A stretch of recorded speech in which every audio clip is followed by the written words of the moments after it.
Hey there, everyone.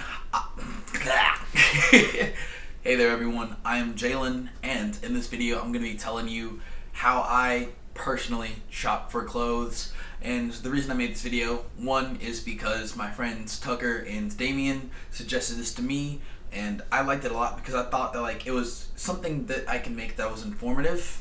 I like informing people, but I don't want you to get the wrong idea that this is the best way to shop or this is how to save the most money. I did no research for this. This is purely based on how I personally shop. So I don't want you to think this is how to get the most bang for your buck. This is how I get the most bang for my buck. I just hope that it translates well for you. So without further ado, let's get into the actual video topic itself, and that is how I shop for clothes and shoes. So the first thing that I consider before I'm even about to start shopping is, what am I even looking for? What do I even need? So if I'm looking for a pair of shoes, then I know for sneakers specifically, I'm going to be paying resale prices just because, the way the market is with all the hype surrounding every shoe drop, they're going to sell out immediately, and some individual is going to control part of the market. I just know that's how it is. I've accepted it even if I don't like it. And so I have paid around $300 for my first pair of Jordans. I paid a little over $100 for my first pair of Dunks. So I know that's not retail. It's more than retail for both of them, but I've accepted that that's reality, and I'm fine with that, I guess. I have to live with it, so I might as well accept it.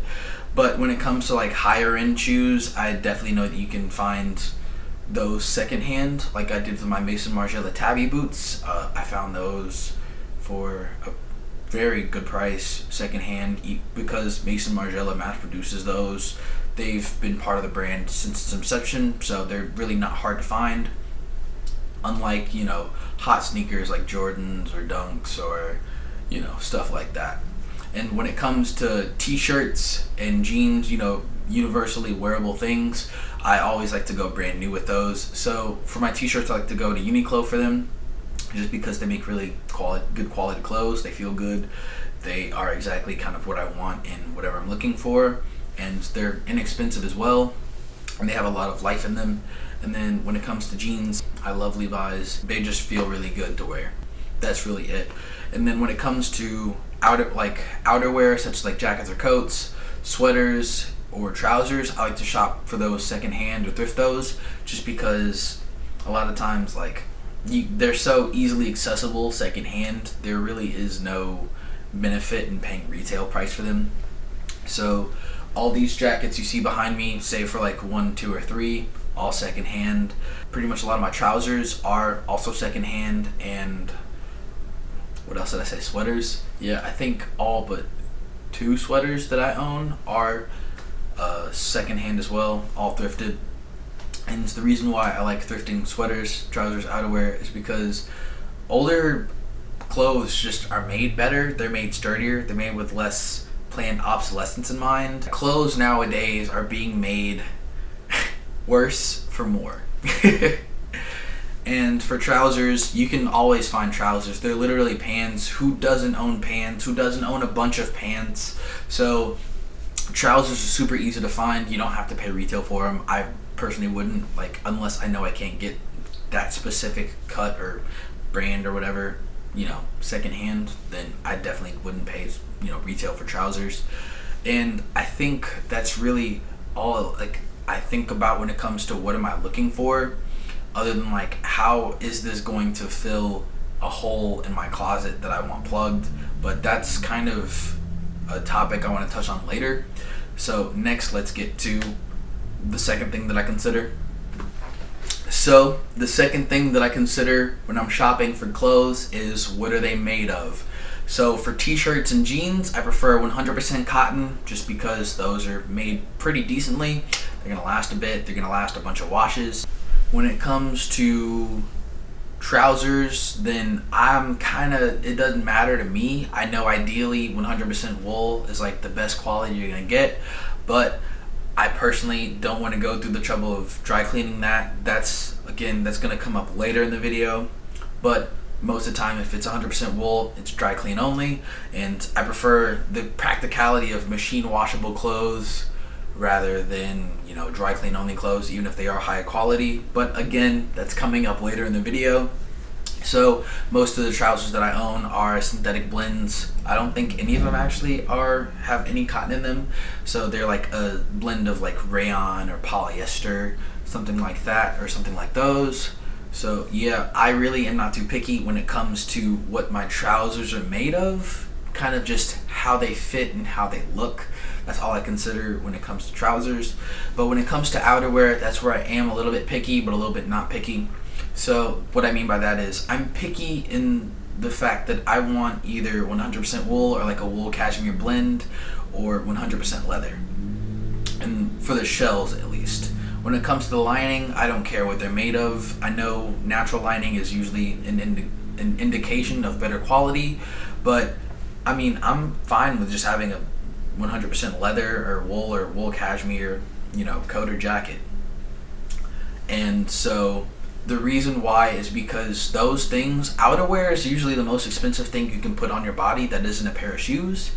And so to find outerwear that's 100% natural and like a good kind of fabric like leather or wool or cashmere secondhand, because I always get mine at Goodwill, I find that to be a steal. Because yeah, I have to dry clean those or take those to like the dry cleaner so they can take it to the leather cleaner, but I'm still saving like hundreds of dollars potentially, like getting these items secondhand. So the clearest example I can think of is my Pierre Cardin overcoat. The overcoat is made out of a woolen cashmere blend, and it comes from a high-end designer who kind of came up in the 60s, Pierre Cardin. And so I know that just kind of the status of the brand name alone adds a little bit of a premium to it, but also the fact that it's woolen cashmere also adds a bit of a premium to it. It's probably not the best constructed coat the brand has to offer, but it's definitely a good coat. And the fact that I paid $10 for it and only like $10 to $15 or $20 more to get it dry cleaned just means that I saved like a couple $100 on this coat than if I had bought it retail. And I immediately looked up Pierre Cardin after I got it, because I really wasn't familiar with his name when I got the coat, and I saw that he was like a designer, and I kind of put that out of my mind. I was like, oh yeah, cool, I got a designer coat for like $10, cool. And so it's things like that that make thrifting outerwear kind of worth it to me, even if I do have to take the extra kind of more expensive step in getting them dry cleaned, because I'm still saving a boatload of money by getting them secondhand. But yeah, that's the second thing I consider. Materials. Let's get on to the next thing that I consider, and it kind of goes hand in hand with like the materials that a garment is made of, and that is how to take care of them. So the material that a garment is made of and how you take care of that garment 9 times out of 10 go hand in hand. So for things made out of cotton, the care tag will probably just say, you know, machine wash, warm or cold, tumble dry low, just to make sure it stays in the best condition it can be throughout its life cycle or lifespan. But things like wool items, they'll tell you don't wash, dry clean only, or hand wash only, because you're not supposed to I don't know the science, I'm not going to try to explain something I don't know.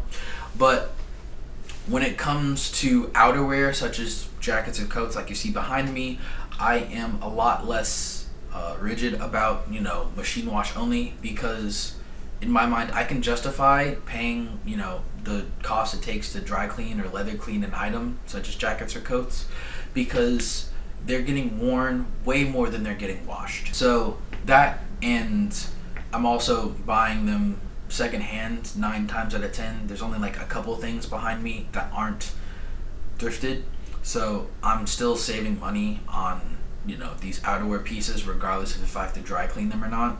They're not getting cleaned like every day or after every wash or after every few washes. Like, they're on while you're outside, and that's about it, because you're taking them off as soon as you get inside, because room temperature is way too warm to be wearing a big ass coat. And so in my mind, it's justifiable to, you know, thrift a jacket, thrift a coat, dry clean it for $10 to $20, and then take it home, probably not dry clean it for the next 5 years. That's justifiable for me, because winter only lasts 3 months, fall, winter only lasts 6 months. Granted, climate is weird now, so give or take a couple months. But even still, there's a rotation of jackets behind me. Not everything is gonna get worn as much as the other, so I'm completely fine, just not getting them clean like once every year. That's fine with me. But really, yeah, that's all I have to say about like checking the care. I just want to make sure that the clothes that I wear like every day, like the base layers, those are machine washable. But when it comes to coats and jackets, I don't care if they're machine washable or not, because it's justifiable. It's really not that much of an inconvenience. So let's get on to the next thing I consider. The next thing that I consider, and that would be kind of fit and sizing. So when it comes to fit and sizing of pieces, I like to wear kind of oversized things. I like my body to kind of be draped in clothes rather than like my clothes wearing my body, if that makes any sense. I kind of try to stay away from slimmer silhouettes, whether it be shirts or pants. So I kind of size up sometimes just because I can wear a large, but I prefer to wear an extra large. Whether like the extra large is supposed to be oversized fit or not is going to fit a bit big on me regardless. When it comes to t-shirts, I prefer boxy fit, oversized, extra large, large if it runs big. When it comes to pants and trousers, I prefer a straight fit, but I have worn slim fits before just because slim fit looks good. I can't deny that, even if I don't wear it all that often. It looks good. And when it comes to jackets and coats, I just want those to be big so I can fit as many layers underneath them, if I need to. So with a lot of these coats you see behind me, I can fit another, coat underneath it, like a smaller one, and whatever shirt or sweater that I'm wearing as well, and not feel completely suffocated by what I'm wearing. But yeah, sizing, that's kind of like a very kind of minimal part of how I decide, because most things I'm looking for are already sized how I want them, or I can like kind of just tell. So it's kind of a second nature kind of thing for me at this point. Like, oh yeah, oversized, like if it's in the listing, I'm gonna gravitate towards it. Like if it's in the title of the listing, I'm gonna gravitate towards it. But yeah, sizing, it plays a role. And if you prefer different sizing, make sure to look for it in the title of the garment you're looking for, especially if you're shopping online, just because it can save you a little bit of hassle, like having to return something because it doesn't fit you the way you want it to. And speaking of sizing, make sure you look at the measurements too if they're provided. Make sure you check size guides as well. Most online retailers will have a size guide, and granted, a lot of them are pretty basic. Like this model is 6'2", wearing a medium. Thanks. He's also like 120 pounds, so that really doesn't tell me anything. But I know Grailed has this feature where you can request measurements for an item. So I know that a lot of times, since I usually shop extra large and tops, I want 23 inches at the chest. Yeah, I work out. But 23 inches at the chest is pretty much what I'm looking for all the time, just because I know that's what's gonna fit me. Bigger is usually better, or at least acceptable, but I cannot do smaller just because it'll be too small on me. But yeah, always make sure you're checking size guides and sizing just to make sure you're getting the right garment for you. Some brands run big, some brands run small. And if you're a woman watching this, you definitely know this, so I don't need to tell you, but a lot of guys' clothes, a lot of guys' brands are pretty consistent. Like I know I'm a 36 in most, 34-ish, I can squeeze into a 34, but I'm a 36 definitely with like a little bit of room. In most brands of jeans, I can go into American Eagle, get a 36 right now, be fine. My Levi's are size 36, those are fine as well. I'm sure if I walked into any store, got a size 36-30, it would fit me exactly how all my other 36-30s would. So know your size, know sizing that you prefer, and always make sure you're checking the guides. So the next thing, and probably the last and most important, but also the most nuanced thing that I consider, is how I'm going to use whatever garment that I'm getting. So the last thing that I consider when I'm about to buy clothes is the use that I can get out of them. So, like I said, it's kind of the most nuanced part of the decision-making process. So let me break it down. The first thing I determine is like how often can I wear it, which kind of ties into what I can wear it with. So by that I mean like if it's just a short sleeve t-shirt, I can wear it year round as long as in the colder months or colder seasons I layer on top of it. But if it's warmer, it's already a short sleeve t-shirt, I can just head out the house with it, boom. Or if it's pants, I can wear those year round. Granted, in like the summer it'll be hot, but like it's not like I haven't done it before. And if they're like loose trousers, I can definitely wear those because they're loose, they have a little bit more airflow, other than like jeans that are like kind of stiffer.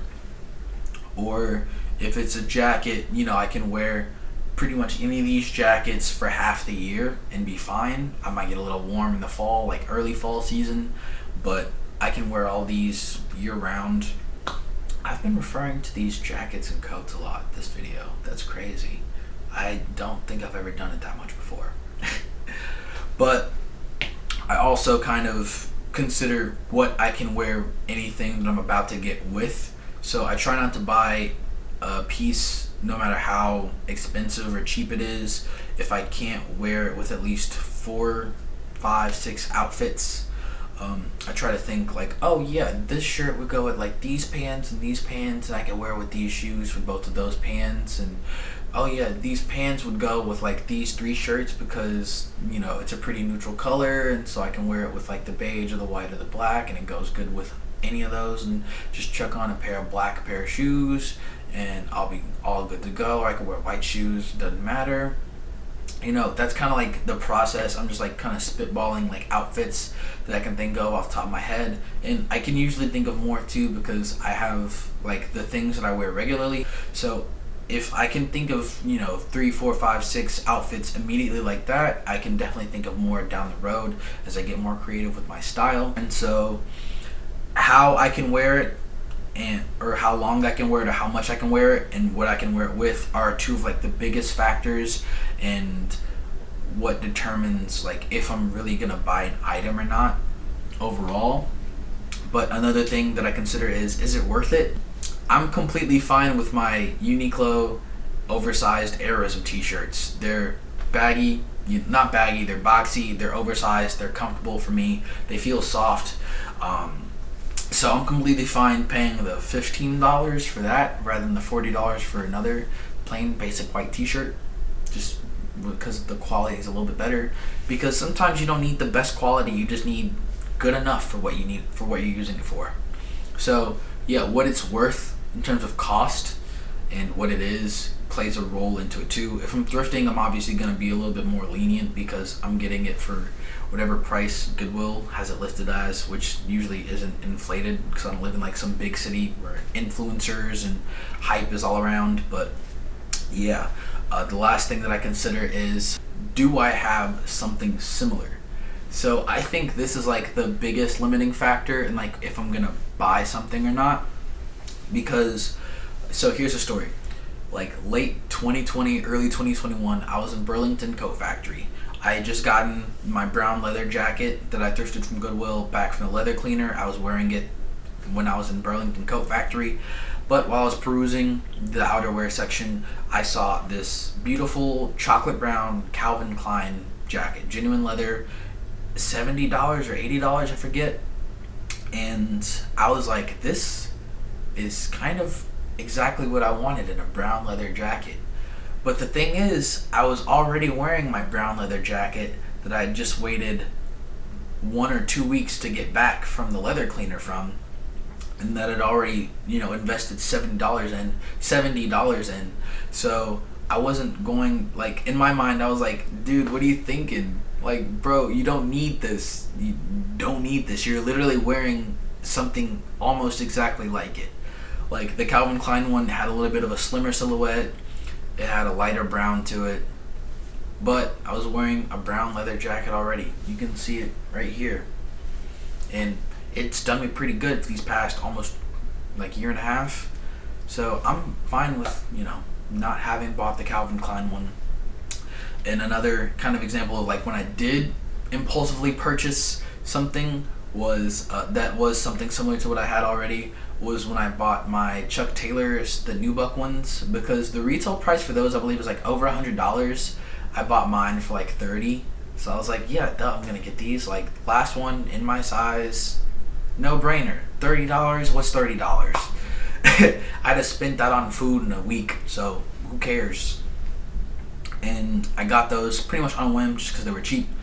But I already had a pair of black Chucks. Granted, they weren't like nubuck, so like they were kind of different enough that I was like justifying it in my mind. But the CDG Play Chucks, they were serviceable. They were serviceable for what they were.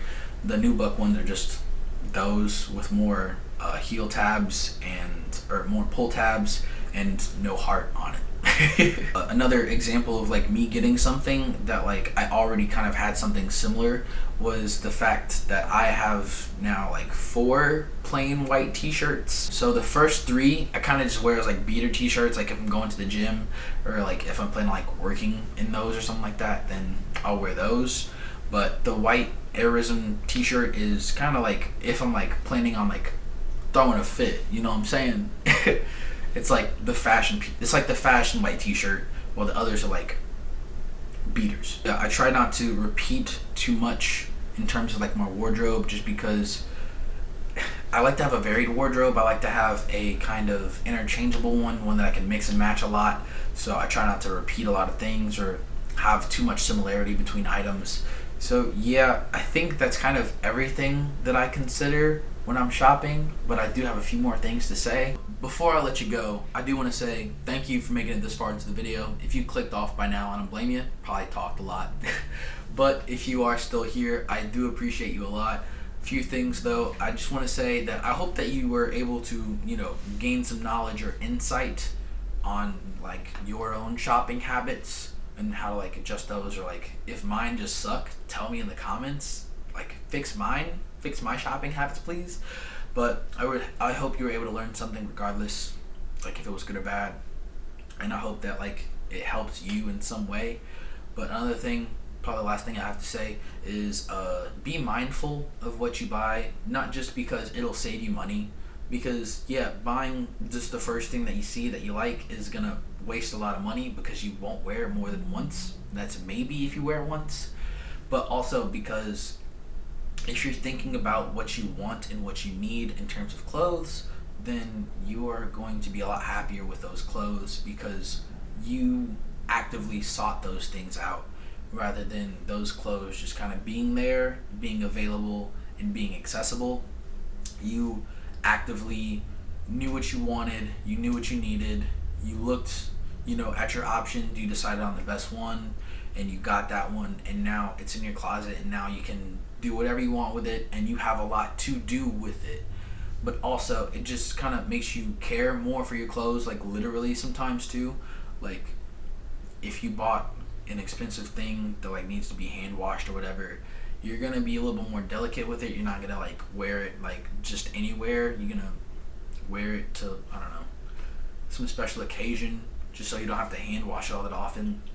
Or you're just gonna like feel better about whatever clothes that you thought so much about, because you thought so much about it. You already have in your mind how you're gonna wear it, what you're gonna wear it with, this, that, the other, accessories go with it. It's been yours since before you even got it, so now that it's in your hands, it's yours to play with now, and it's yours to take care of. I don't know. Sometimes clothes can be like babies. The anticipation of waiting for them to come is just enough to get you excited for everything you can do with them while they're here.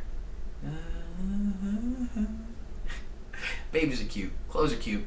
Have a good day, and thanks for watching. Make sure you like, make sure you subscribe, and yeah, check out my other videos. Check out my Twitter. Check out my Instagram. I'm holding an imaginary baby.